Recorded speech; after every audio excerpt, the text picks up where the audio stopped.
setores empresariais.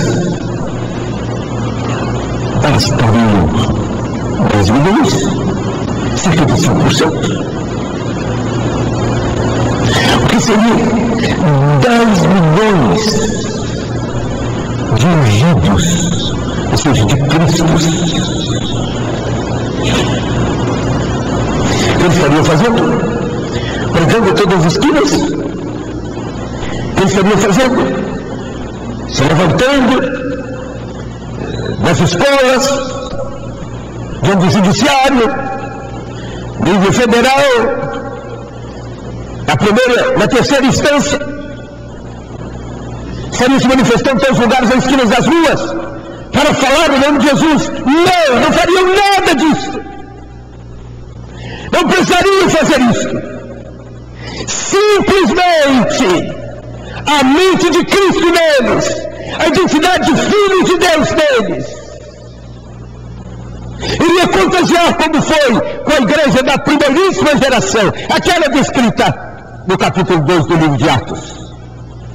Por onde eles passavam, as pessoas eram atraídas a Jesus, e ao mesmo tempo em que havia ódio de outros, mas eram atraídas a Jesus. Diz a palavra que todos os dias acrescentava o Senhor à igreja os que iam sendo salvos. E nada da atividade religiosa do século XX e século XXI, nem do século XIX, dos 18 também, nada disso havia entre eles.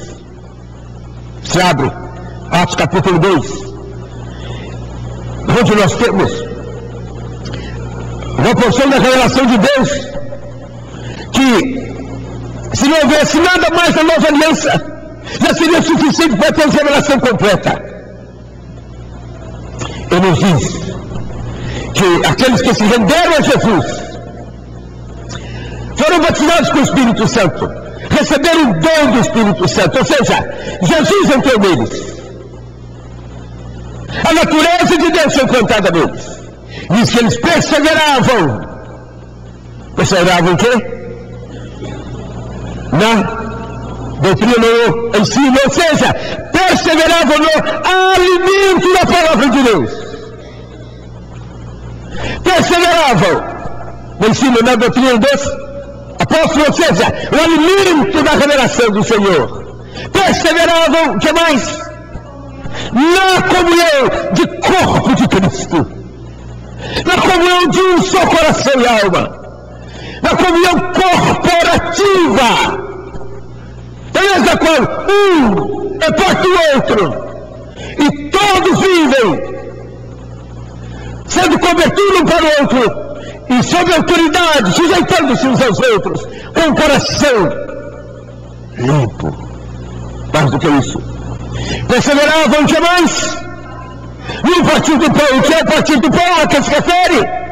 Esta refeição chamada de ceia do Senhor. Partir do pão, esta refeição, que incluía muitas vezes a refeição suficiente para o alimento do corpo. E ao final, parte daquele alimento era dedicado ao Senhor para a dimensão profética, bíblico-profética, porque as Escrituras dizem que a ceia do Senhor perseveravam no partir do pão. E o que mais? Perseveravam nas orações. O que significa orações? Significa simplesmente a comunhão estreita com o Senhor, a comunhão, a adoração, o louvor, a honra, o serviço, a dependência de Deus. Não é oração programada. Nós vamos dizer, então agora vamos fazer uma oração. Nós perdemos muitíssimo pela distância que nos separa daquela realidade de Atos capítulo 2. Logo na sequência, ainda no primeiro século isso foi sendo perdido. E no texto que ainda iremos abrir, muitas vezes até amanhã vai terminar meu dia, né? Não vai dar para a gente nem sair da pré-introdução para fazer o quê, né? É um retiro breve. Atos 3, 19 a 21. Então nos diz O Senhor, através do profeta e apóstolo, que para Jesus voltar, Deus, ou seja, a Trindade, irá restaurar todas as coisas. Irá restaurar todas as coisas. Os meus podem ter certeza que estas coisas serão restauradas correspondem ao que está em Atos 2,42, porque aquela igreja perseverava. No ensino dos apóstolos, ou na doutrina dos apóstolos, o que significa isso? Perseverar na doutrina dos apóstolos? Não é um conhecimento teológico, doutrinário, sistematizado. Eles se alimentavam da palavra de Deus. É o que Jesus diz em João 6. Sobre a ceia, que comer a carne e beber o sangue dele, que é crer nele, crer na palavra dele, é crer nele. Eles perseveravam na palavra, perseveravam em Jesus, que lhes era repartido através do que se abria da Escritura. E a Escritura não era lida para ocupar o horário de treinamento da igreja. A Escritura não era lida, não era dada. E naquela altura, com os apóstolos, nem era a Escritura do Antigo Testamento que eles poderiam manejar, porque era parte dela aplicada agora, uma vez que Jesus Cristo já havia ressuscitado e o Espírito Santo tinha sido dado. Vocês podem, Atos capítulo 2, quando a igreja nasce de fato, no nível mais elevado que a igreja viveu na terra, é o que está no capítulo 2 de Atos. Perseverar na doutrina, no ensino, era alimento de Jesus. Então, não era uma classe de doutrinas, uma reunião para ele tomar um quadro e escrever a doutrina da Bíblia, a doutrina de Deus, a doutrina de Jesus, a doutrina da criação, a doutrina do pecado, a doutrina da salvação, a doutrina do sangue de Jesus, a doutrina da santificação, a doutrina da volta de Jesus. Não, amados! Não era ensino para o intelecto, era Jesus comida e bebida.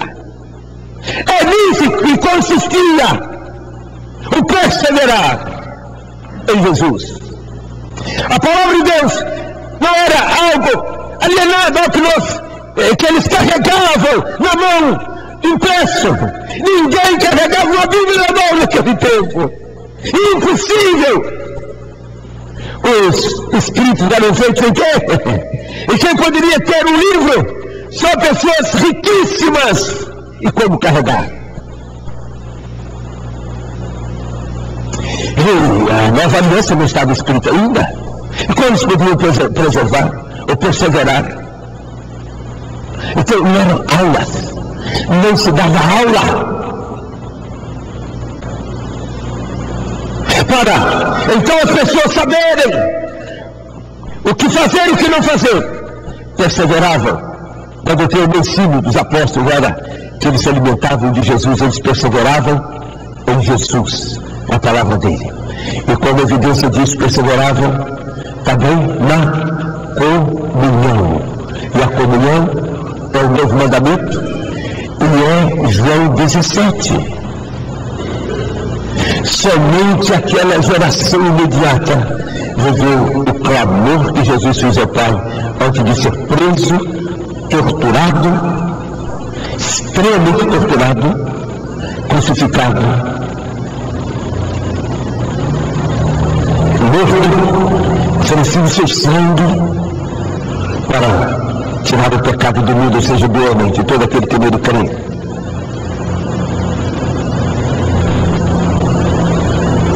Jesus clama, Pai, agora já serei preso logo em seguida. E eu faço um clamor ao Senhor. Qual foi o clamor? Que eles sejam um, como nós somos um. Ele diz: eu envio o plano para que eles sejam